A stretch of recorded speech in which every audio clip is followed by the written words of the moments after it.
Welcome back student. तो मैं NEET के सॉल्यूशन बना रहा था बट कल मेरी तबीयत खराब थी तो मैं पूरे सॉल्यूशन नहीं कर पाया। तो एग्जॉस्ट होने की वजह से मैंने एक क्वेश्चन में ब्लंडर भी कर दिया था। मतलब जी की वैल्यू लेना भूल गया था। माइनस वाली गलती तो मैंने उसे फिर कट आउट करके रिपोर्ट कर। बहरहाल, ये जो नीट का पेपर हुआ आपका 2025 का, ये फिजिक्स सेक्शन वाकई में टफ आया। मतलब जैसा आना चाहिए वैसा नहीं आया था कि हम टाइम लिमिट को देखें, जो बच्चों को टाइम दे जाता और जितने क्वेश्चन में फिर बायो में भी करने होते, केमिस्ट्री में भी करने होते, तो उस हिसाब से फेयर नहीं। बट अब कुछ बच्चे क्या कर रहे हैं, जो बच्चों में गलत आदत होती है, कुछ स्टूडेंट मुझे भी भेज रहे हैं। जैसे सॉल्यूशन किया, किसी भी टीचर ने सॉल्यूशन किया, पर वहां पे कहीं मिस्टेक हो गई, छोटी सी मिस्टेक हो गई, कुछ भी हो गई, तो आप उसे पॉइंट आउट कर रहे हैं कि इन्होंने तो ऐसे गलत पढ़ा दिया इसलिए हमारा सिलेक्शन नहीं हुआ, या इन्हें पढ़ाना नहीं है। ये बोलना बिल्कुल गलत। एमआर सर इतने लेजेंडरी सर हैं, टीचर हैं फिजिक्स के, आप उनके बारे में ऐसा कह रहे हैं। स्टूडेंट मुझे भेजे कि देखिए सर, इस सॉल्यूशन में सर ने यहाँ यहाँ गलती कर दी। आप एक बात बताइए, आज जो आप गलती को पकड़ रहे हैं, तो उस गलती को जिस बेसिक्स के ऊपर पकड़ रहे हैं वो भी तो आपको सर ने सिखाया था, वो भी तो आप एमआर सर से पढ़े हुए थे, फिर आप उन्हीं के बारे में ऐसा बोल रहे हैं। तो ये काफी गलत बात है। बच्चों को ऐसी कंट्रोवर्सी से दूर रहना चाहिए और ऐसी बातें नहीं बोलनी चाहिए अपने टीचर से। किसी भी टीचर से मिस्टेक हो सकती है। अगर सर से हो गई, आपने क्या सर का फेस नहीं देखा कल कि सर आपके लिए कितने परेशान थे कि मेरे बच्चों के साथ ऐसा हो गया? क्या उनके चेहरे पे दुख नहीं दिखाई दिया आपको? सर आपके लिए फिक्रमंद है बट आप उनके लिए ऐसा बोल रहे हैं, ये गलत बात।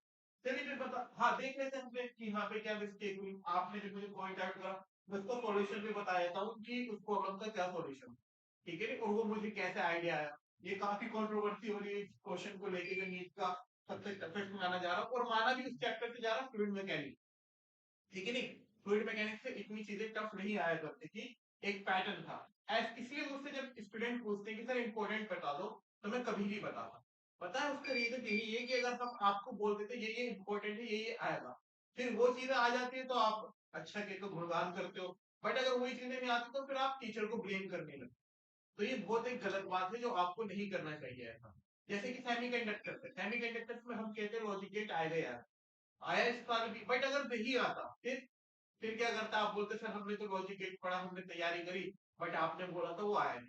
तो एज ए स्टूडेंट आपको इन सब चीजों से दूर होना होगा और अपने ऊपर मेहनत करनी होगी। अपने टीचर को अच्छे से फॉलो करें, ऐसी कंट्रोवर्सी क्रिएट ना करें, किसी को गलत ना बोले। ये आपके लिए बहुत अच्छी बात होगी। तो चलिए, इसमें जैसे हमारे सर ने यहाँ पे लिया है, आपने कहा मुझसे, मैं आपकी सारी बात से एग्री कर रहा हूँ, ठीक है। आपने कहा कि यहाँ पे जो एक्स लिया है, वॉल्यूम का एलिमेंट लिया है। Sorry, एक स्टूडेंट ने मुझे भेजा, बोला सर देखो ये क्या क्या हो गया। तो ये एक एरोगेंस नहीं होना। उस स्टूडेंट ने क्या कहा, जो उसके लिए वीडियो बना रहा हूँ, चलो मैं एक्नोलेज कर लेता हूँ कि हाँ ये चीजें हुई है कि यहाँ पे जो वॉल्यूम एलिमेंट लिया है बैलेंस करने के लिए, तो सर ने यहाँ तक छोटा सा अगर वॉल्यूम एलिमेंट लेना था, तो उस वॉल्यूम एलिमेंट में हम dx लेंथ लेते और ये वाली लेंथ को हम y लेते, ठीक है। और फिर अंदर जो z में एक, मैं इसका 3D डायग्राम बनाऊंगा अभी। 3D डायग्राम ना होने की वजह से कंफ्यूजन हो रहा है स्टूडेंट को बहुत ज्यादा। इस तरीके से कुछ वॉल्यूम एलिमेंट को लेना था। तो यहाँ पे जो x ले लिया वो नहीं, क्योंकि x तो वेरिएबल है इस ग्राफ में। यहाँ पे x अलग अलग जगह वेरिएबल, अगर x पूरा ले कौन सा x की बात होगी, तो वॉल्यूम एलिमेंट में हमें यहाँ dx लेना था, कोई बात नहीं।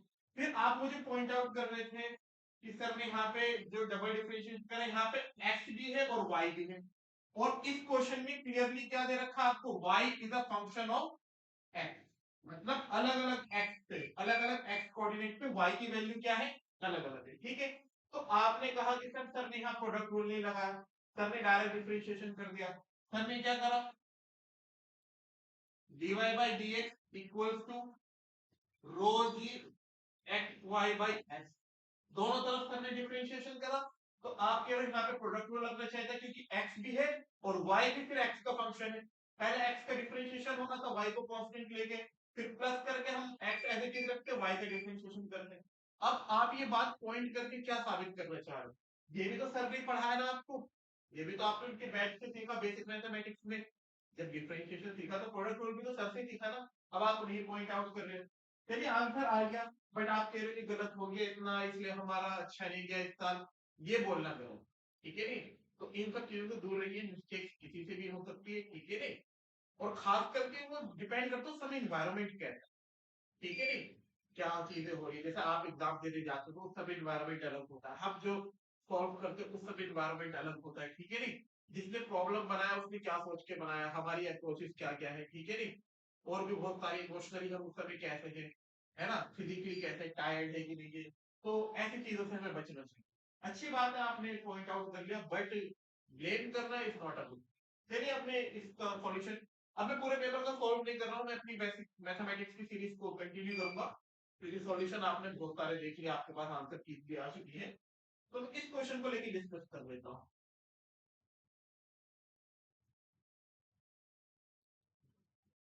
हाँ, इस क्वेश्चन को डिस्कस करने से पहले मैं बताना चाहूंगा, जब हम फ्लूइड मैकेनिक्स पढ़ाते हैं तो उसमें जब हम सरफेस टेंशन वाला पार्ट लेते हैं तो कुछ बच्चे क्वेश्चन पूछते, कुछ नहीं पूछते। एक मेरा बहुत अच्छा स्टूडेंट है, ठीक है नहीं, तो उसने मुझसे पूछा था कि सर ऐसा ऐसा, बता रहा हूँ क्या पूछा था, बताऊंगा ऐसा ऐसा होगा तो क्या होगा।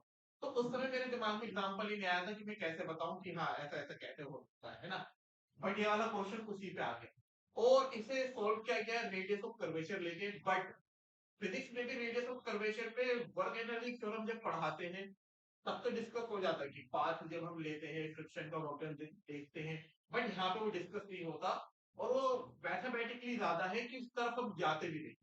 तो इसे जितना हमें पता है, जो हमें बताया जाता है फिजिक्स के डोमेन में, जो बेसिक मैथ में बताया जाता है या और जगह जो टेक्निक्स यूज करी जाती है, वो इन्फॉर्मेशन लेके इस सवाल को कैसे करें, तो उनके लिए जो पहले बेसिक कॉन्सेप्ट की जरूरत है, और सबसे पहले हमें एक आइडिया आना चाहिए कि ये होगा। उसके बाद हम जब एक क्वेश्चन बनाते हैं, हम जब लिखते हैं, तो फिर आगे का फ्लो बनता है कि हाँ अब ये चीजें करना। एक बार में तो कोई डायरेक्टली पूरा सॉल्यूशन नहीं सॉल्व करेगा कि हाँ दिमाग में ऐसे ऐसे चल गया, अगर नया सवाल है खास करके तो शुरुआत हमें करने पड़ती है। पर इसमें क्या क्या कॉन्सेप्ट इन्वॉल्व होंगे, सबसे पहले डबल डिफरेंशिएशन की बात होगी, क्योंकि ऑप्शन में आपको क्या दिख रहे हैं, डबल डिफरेंशिएशन दिख रहा है। तो डबल डिफरेंशिएशन क्या होता है आपको पता है, जैसे कि मान लीजिए y एक फंक्शन है एफ एक्स का, okay dear student, y is a function of f x, तो आप जो dy बाई dx करते हैं, है ना, एक कलर पेपर आप जो dy बाई डी आप जो dy बाई dx करते हैं, उस dy बाई dx का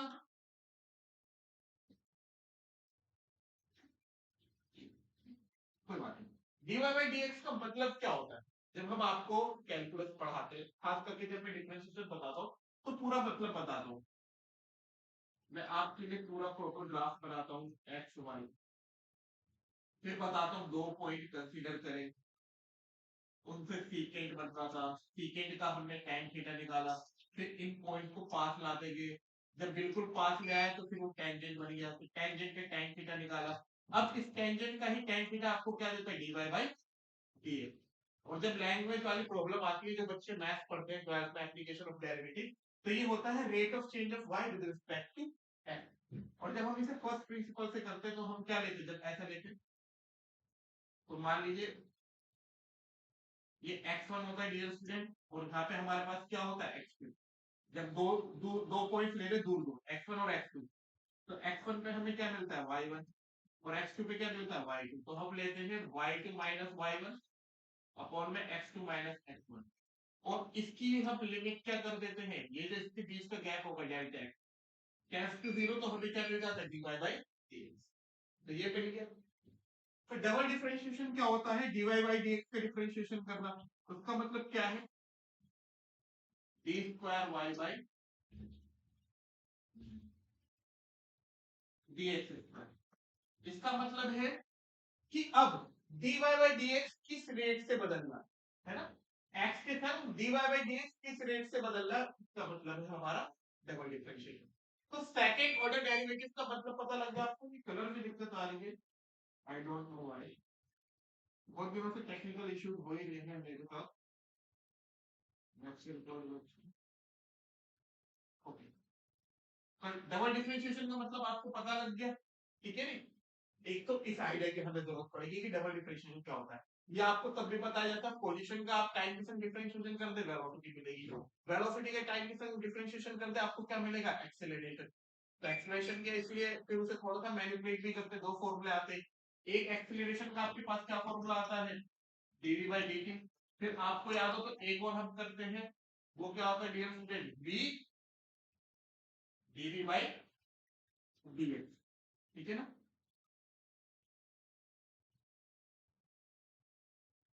आई डोंट नो क्या हो रहा है।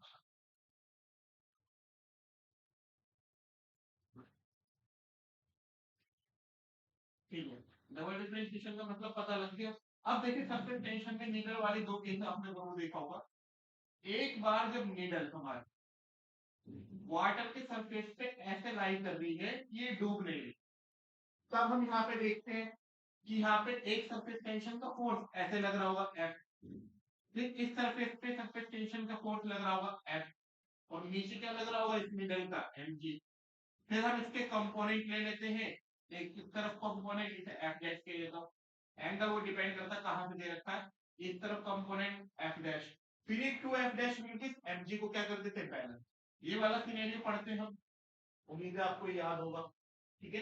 तो और क्या बेसिक लगता है वो बताने जा रहा हूँ, और आपको एक डबल डिफरेंशिएशन का मतलब पता लग गया, और साथ ही यहाँ पे सरफेस टेंशन का ये वाला सिनेरियो जो हम स्टैंडर्ड सिनेरियो तब पढ़ाते तब देखते, ठीक है। एक इसकी जरूरत पड़ेगी, दूसरी कहाँ जरूरत पड़ेगी बता रहा हूँ, ध्यान रखो।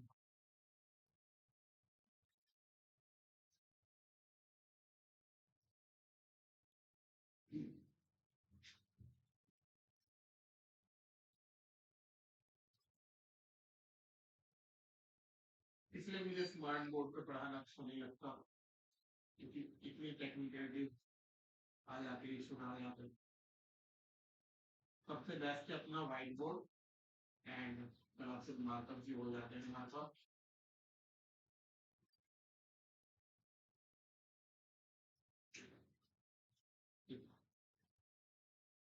अब देखिए दूसरा हमें, जब हम देखते हैं कि नीडल पानी के अंदर डूब गई है, अब उसे हम बाहर निकालना चाह रहे हैं, ये वाला केस भी पढ़ा आपने कि पानी की रेल उस पर ऐसे चढ़ गई है, तब हम देखते हैं एक फोर्स इधर लग रहा है एफ, और सरफेस टेंशन की वजह से फोर्स इधर लग रहा है एफ, और नीचे क्या लग रहा होता है डियर स्टूडेंट एम जी, और हम क्या लगाते हैं एफ एक्सटर्नल, की इसे बाहर निकालने के लिए हमें कितना एफ एक्सटर्नल लगाना होगा।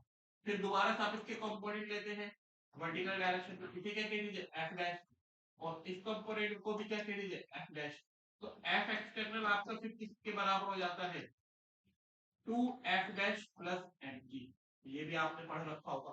तो इन्हीं आइडियाज का यूज करके जो हमने पढ़ रखा है, उन्हीं आइडियाज का यूज करके हम इस क्वेश्चन को करना चाहिए। तो सबसे पहले मैं इसका 3D डायग्राम भी बनाना चाहूंगा, और हम कुछ रेडियस ऑफ कर्वेचर पे ले जाएंगे, हायर मैथमेटिक्स की तरफ नहीं जाएंगे, है ना, जिसका यूज ही हम बहुत कम करते हैं। अब पढ़ाने को तो आपको डाइवर्जेंस और कर्ल भी पढ़ा दूं मैं, ठीक है नहीं, या और कोई भी पढ़ा दे, पर पढ़ाने के बाद उसका सवाल भी तो मौजूद हो, ठीक है नहीं, हम पढ़ा देते हैं। फिर अब यहाँ तो सवाल हम वैसा बनाते हैं सिंपली वैल्यू पुट करने वाला, ठीक है नहीं, कि हमने एक फॉर्मूला बता दिया आपको रेडियस कर्वेचर का या अदर चीजों का, फिर उस पे एक क्वेश्चन बना दिया कि ये गिवन है, तो आप बस वैल्यू पुट करके डिवाइड मल्टीप्लाई कर रहे हो, तो उससे कोई फायदा नहीं होता। वो क्वेश्चन होते थे किसके लिए, फॉर्मूला याद करवाने के लिए, कंसेप्ट चेक करने के लिए नहीं होते, तो क्वेश्चन भी मौजूद हो, क्योंकि क्वेश्चन बनाना ही अपने आप में एक चैलेंजिंग टास्क होता है, ठीक है, खास करके फिजिक्स में। तो अब हम इनका यूज करके करने जा रहे हैं, मैं इसे इरेज कर दूं।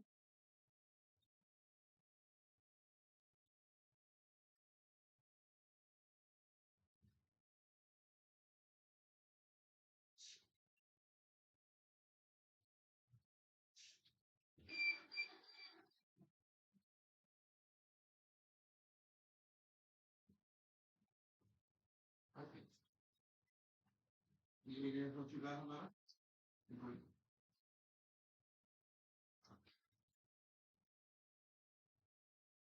अब मैं इसका 3D डायग्राम बनाओ, तो इस डायग्राम में पता कैसे मेरे फिगर, यहाँ पे ऐसे समझिए, ये है हमारी वाई एक्स, और इस तरफ है हमारी एक्स एक्सिस, और इस तरफ क्या है हमारे पास जेड एक्स, ठीक है, और ये हमारा ऐसे कर्व दे रखा है, ठीक है, कर्व मतलब है वाई एक्सिस की सरफेस इस तरीके से जा रहा है हमारा, ठीक है,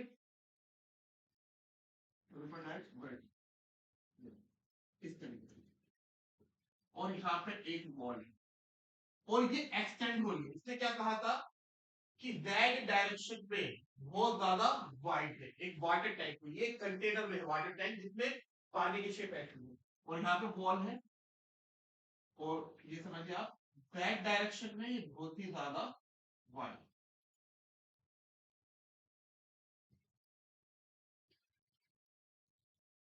ठीक है। यहाँ पे ये लेंथ कितनी दे रखी है, एल, हालांकि हमें उसकी जरूरत नहीं पड़ेगी। तो 3D में आप समझ पा रहे हैं ऐसा, ये रहा वाई, और ये सरफेस ऐसे करके हमारी, ये है ना, ये क्या हो गया एक्स, ये हो गया वाई, और आपकी तरफ इस तरफ क्या हो गया हमारा जेड। तो ये इस तरीके से रखा हुआ, जैसे मान लीजिए जैसे पानी भरा होता फ्लैट होता, बट ये फ्लैट नहीं, इस तरीके से उठा हुआ। तो ये हमें सेम वैल्यू दे रखा है, ठीक है। हर जगह वाई बदल रहा है एक्स से। अब इसमें हम क्या देख सकते हैं, वो जो मैं बता रहा था कि मेरा स्टूडेंट कह रहा था कि ऐसा हो सकता है, यही जब मैंने उसको पढ़ाया था, उसका नाम अभी है, बहुत ब्राइट स्टूडेंट है मेरा। तो उसने कहा था भैया यहाँ पे टेंशन के दोनों फोर्स ऊपर लग रहे हैं, और यहाँ टेंशन के दोनों फोर्स नीचे लग रहे हैं सरफेस टेंशन पे। ठीक ऐसा सिनेरियो, तो भैया ऐसी कोई शेप होगी एक तरफ से ऊपर लगे और एक तरफ से नीचे लगे। अब मेरे जहन में उस समय ऐसी कोई शेप आएगी, तो मैंने कहा अब तो मेरे को पता नहीं, ऐसे एग्जाम्पल सोच के लगाऊंगा। लो, उसी पे ये क्वेश्चन आ गया, कैसे देखो। अब देखिए, ये जो पानी है यहाँ से ये उठा हुआ है, तो पानी का एक वेट होगा। तो पानी का वेट कहाँ होगा, एक हम वॉल्यूम ले लेंगे डीएक्स एलिमेंट का, तो उसका वेट कहाँ होगा, नीचे। तो उसे जो ऊपर उठा के, जिस वजह से कर्व आया है, ठीक है नहीं, जैसे कि याद रखिए कैपिलरी के जो हम पढ़ते हैं, कैपिलरी जाहिर सी बात है बहुत नैरो लेते हैं। तो ये पानी का वेट होता है, उसे कौन ऊपर लेके आता है, यहाँ से दो सरफेस टेंशन के फोर्स लेते हैं ना, वही तो उसे ऊपर रखते हैं, ठीक है नहीं। तो यहाँ पे भी इस पानी को सपोर्ट कर रहा होगा, तो एक अपवर्ड डायरेक्शन, वर्टिकल डायरेक्शन में फोर्स लग रहा होगा सरफेस टेंशन का, जिस वजह से वेट को बैलेंस कर रहा होगा। उसके लिए सबसे पहले आप इसमें एक डीएक्स एलिमेंट ले लीजिए, छोटा सा, एक्स एक्सिस में,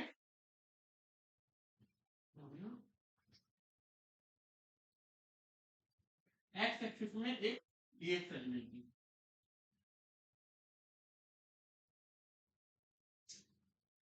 क्या होगा, ठीक है। तो हम इतना समझ गए ना, जिसे मैंने हाईलाइट करा, इतना हिस्सा हम डिस्कस जो मैं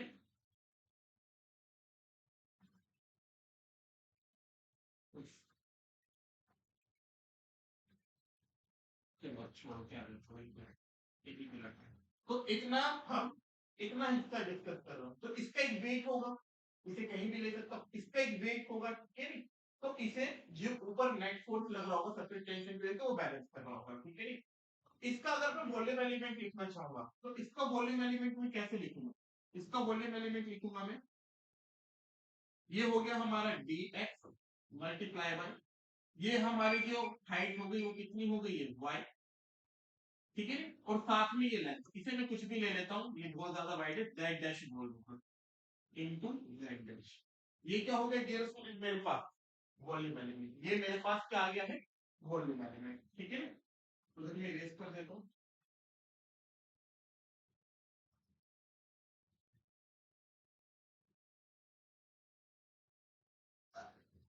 अब ऐसे 3D पे तो बनाना मुश्किल होगा, बट ये मैंने आपको समझाने के लिए बना दिया, ठीक है नहीं। बट स्टिल इस हिस्से को लेके हम सॉल्व करते हैं। तो देखिए जो ये हिस्सा लिया ना, वो अगर 2D फिगर में देखे हम, तो वो इस तरीके से हो। यहाँ देखिए एक फोर्स आपको ऊपर लग रहा होगा, और यहाँ पे जो एंगल है वो क्या बन रहा है, थीटा हो।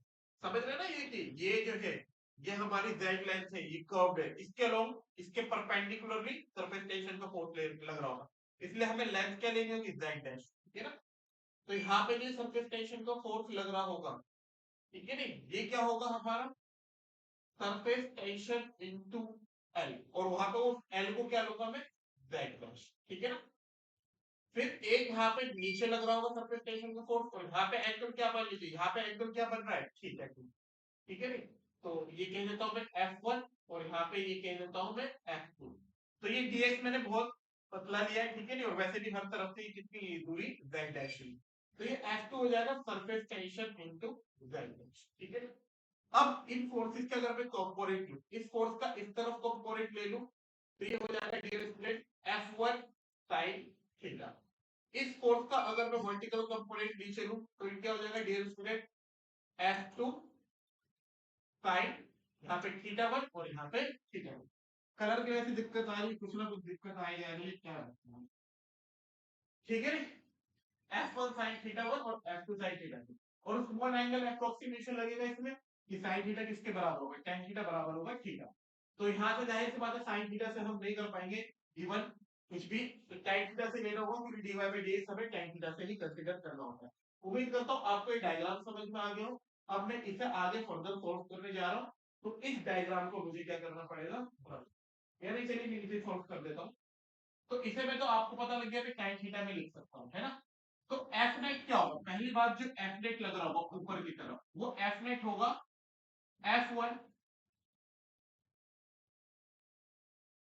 tan theta 1 minus F2 tan theta 2। तो F1 को भी क्या लिख सकता हूं एफ जेड डैश और F2 को भी क्या लिख सकता हूं एफ जेड डैश। ठीक है, ये बात समझ पा रहे हैं आप, ठीक है ना। तो एफ जेड डैश अगर मैं कॉमन ले लूंगा तो क्या बचेगा dear student, tan theta 1 minus tan theta 2 और उसी को क्या लिख सकता हूं मैं dy बाई dx। तो आपको पता लग गया जो ऊपर डायरेक्शन में फोर्स लग रहा है वो क्या होगा f z dash dy by dx at x equal to 1 minus dy by dx at x equal to, ये ऊपर की तरफ लगने वाला नेट फोर्स हो गया हमारा। देखिए कैपिलरी में भी दोनों फोर्स इधर लगते, दोनों फोर्स ऊपर की तरफ ऐड हो जाते हैं, ठीक है। या जब नीडल अंदर होती है हमें बाहर निकालना होता है तो फिर टेंशन फोर्स नीचे लगते, दोनों नीचे की तरफ ऐड हो जाते हैं। बट इस वाले पोर्शन पे एक ऊपर की तरफ लगेगा, मतलब इस तरफ जाकर उसका कंपोनेंट एक ऊपर और इस तरफ टेंशन का उसका कंपोनेंट नीचे, इसलिए इस तरीके का उम्मीद करता हूँ। अभी जो एफ नेट है वो किसको बैलेंस कर रहा होगा, वो जो हमने इतना पोर्शन लिया है, इतना वॉल्यूम कंसीडर करा, इस वॉल्यूम के वेट को बैलेंस कर रहा होगा। उम्मीद करता हूँ आपको यहाँ तक समझ में आया हो, ठीक है। तो इसका वेट भी मैं यहाँ लिख लेता हूँ, ये वॉल्यूम लिख लिया, ठीक है। तो वेट क्या होगा mg और डेंसिटी आपको पता है ना, डेंसिटी बराबर क्या होगा मास अपॉन में वॉल्यूम, तो मास क्या हो जाएगा dm, मास क्या हो जाएगा रो इनटू v, ठीक है। नहीं आया समझ में, तो इसका जो वेट हो जाएगा हमारा, वेट वो क्या हो जाएगा मास, जो कि हो जाएगा रो डीवी और डीवी की जगह हम लिख देंगे dx y z डैश, ठीक है। नहीं और साथ में क्या लग जाएगा g, है ना, dmg, ये इसका हो गया वेट। अब इन दोनों को हम क्या कर देंगे डियर स्टूडेंट, इक्वेट कर देंगे। तो जब हम इक्वेट करेंगे, let me use a different tool, तो इक्वेट कर देंगे तो एफ जेड डैश, ये एफ नेट, ये dy by dx at x equals to 1 minus dy by dx at x equals to 2, ठीक है, will equal to rho dx y z dash.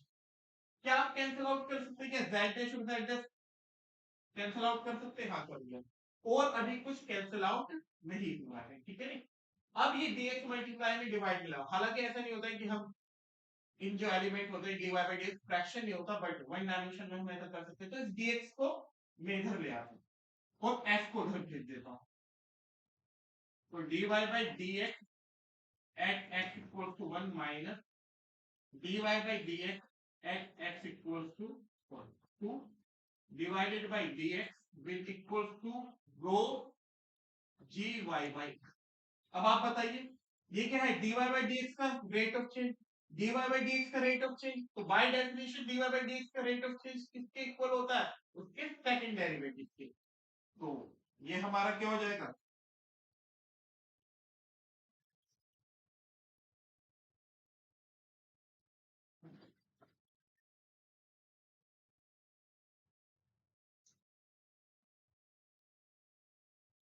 ठीक है,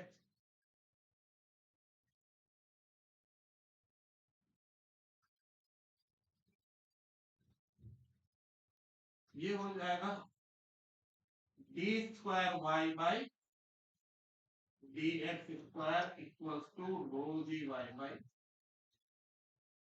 विच इज अवर ऑप्शन, देख लो इसमें कौन सा ऑप्शन है, फोर्थ ऑप्शन, ठीक है। बहुत अच्छा है जिस बच्चे का ये एग्जाम था, जिस बच्चे को ये सेट मिला था उसमें लास्ट क्वेश्चन, अगर ऐसा क्वेश्चन शुरू में आ जाता है तो आपको आगे बढ़ना चाहिए, इससे ईगो पे नहीं लेना चाहिए, उससे घबराना भी नहीं चाहिए, ये स्ट्रेटजी होनी चाहिए। दूसरी बात, इसके कुछ ऑप्शन हम एलिमिनेट भी कर सकते हैं, जैसे कि मान लीजिए सेकंड ऑप्शन को हम एलिमिनेट कर सकते हैं, कैसे, आपको पता है डेफिनेशन dy बाई dx की क्या होती है, dy बाई dx, जैसे y का अगर हमें ग्राफ दे रखा है तो इस पे जब हम स्लोप डालेंगे तो उसके tan थीटा हमें क्या देगा, dy बाई dx। अब एक बार बताइए x इक्वल टू 0 पे स्लोप कुछ ऐसा है, मतलब उसकी नॉन जीरो वैल्यू है, ठीक है नहीं। तो यहाँ पे तो अगर dy बाई dx से x की वैल्यू 0 पुट कर देंगे तो ये पूरा dy बाई dx क्या दे देगा आपको, 0, जो कि क्या हो जाएगा, गलत हो जाएगा, ठीक है ना।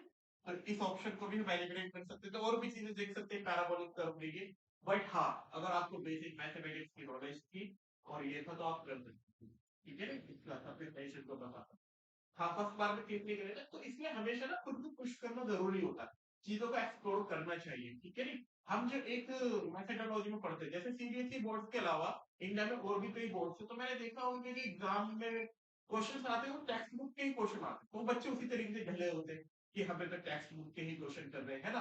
तो किसी चीज को जनरलाइज इस तरीके से नहीं करना चाहिए कि हाँ ये आता है, इतना ही आसान आता है, ठीक है नहीं। डायरेक्ट फॉर्मूला बेस्ड है तो हम वही प्रैक्टिस करें बिना सोचे समझे करें, तो ये चीजें नहीं करनी चाहिए। यकीनन अच्छा है कि पेपर का लेवल बढ़ा, कि डिजर्विंग स्टूडेंट्स को सीट मिल पाएगी, कंपटीशन भी वो फिर हेल्दी कंपटीशन रहेगा, रियल कंपटीशन रहेगा, है ना। जो इतने सारी कट ऑफ आती थी, 720 मार्क्स आ रहे हैं, इतने ज्यादा आ रहे हैं, वो चीजें नहीं रहेगी। तो अच्छे से पढ़िए, हर सब्जेक्ट को अच्छे से स्टडी करिए, ठीक है नहीं। और कोशिश करा करिए कि अपने लिमिट्स को आप पुश करें। Thank you. मैथमेटिक्स की सीरीज फिर स्टार्ट होने जा रही है, हम उस पर फंक्शन वगैरह पढ़ेंगे, और उसमें फिजिक्स में कहाँ का यूज होता है मैं उसी समय उनके एग्जाम्पल दूंगा। ये नहीं कि पूरी खत्म करके फिर जब फिजिक्स पढ़ा रहे तो एग्जाम्पल दूंगे, उसी समय बताऊंगा किसी पर्टिकुलर बेसिक मैथमेटिक्स के कॉन्सेप्ट को, और फिर उसका एनसीईआरटी में या पीवाईक्यूज में या और भी क्या क्वेश्चन बन सकते हैं वहां से उसका एग्जाम्पल दूंगा। तो थैंक यू सो मच, आप बने रहिए मेरे साथ। Thank you.